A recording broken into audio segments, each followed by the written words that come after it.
ఒక సైనికుడినట వాళ్ళ కమాండర్ చెప్పాడట, ఒరే వెళ్ళి వాళ్ళందరూ చచ్చిపోతున్నారు శత్రువుల దాడిలో, కొంతమందికి క్షతగాత్రులై చావటానికి సిద్ధంగా ఉన్నారు, నువ్వు వెళ్ళిపోయి వాళ్ళని తీసుకురారా అన్నాడట. ఆగండి అయ్య గారు.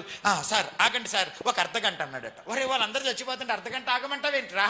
సార్ ప్లీజ్ సార్ అర్ధగంట ఆగండి, మీరు అనుకున్న దానికంటే ఎక్కువ మందిని కాపాడతా కానీ అర్ధగంట ఆగండి అంటున్నాడు. టైం చూస్తున్నాడు, ఈయన తొందర చేస్తున్నాడు, ఆడు కూడా టైం చెబుతున్నాడు. చివరికి అర్ధగంట అయిపోయింది. కరెక్ట్గా సాయంత్రం 6 గంటలు అయిందట. టక్కన దూకి వాడు లేట్ చేసిన అర్ధగంటలో ఎంతమందిని తేగలడో అంతకంటే డబల్ తీసుకొచ్చి యువతల పడేసేసాడట. అప్పుడు అంతా అయిపోయి వాళ్ళని కొంచెం వైద్యం చేసి బ్రతికించిన తర్వాత ఆ యుద్ధంలో ఉన్న కమాండర్ అడిగాడంట, అర్ధగంటని 6 గంటల దాకా ఆగావు, 6 గంటల తర్వాత దూకావు, అప్పుడు అంతమందిని తీసుకొచ్చావు, ఏమిట్రా నీ ధైర్యం, ఇంతకు అప్పటిదాకా ఎందుకు ఆగావురా అన్నాడు.